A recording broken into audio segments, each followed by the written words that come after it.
আপনি তো কান্দিরপাড় ইউনিয়নের যুব দলের আহ্বায়ক।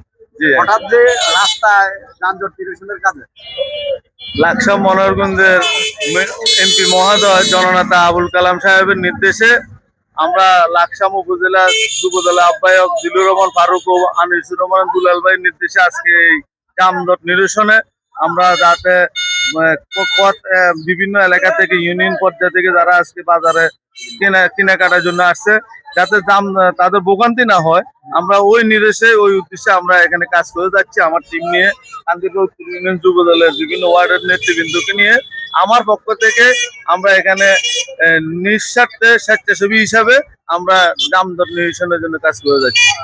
আপনাদের কাছে কেমন লাগতেছে? আমার কাছে আনন্দ লাগতেছে। রাজনীতির পাশাপাশি এই যে যানজট নিরসনের কাজ করতে আচ্ছা, রাজনীতি এক জিনিস আর সামাজিকতা আরেক জিনিস।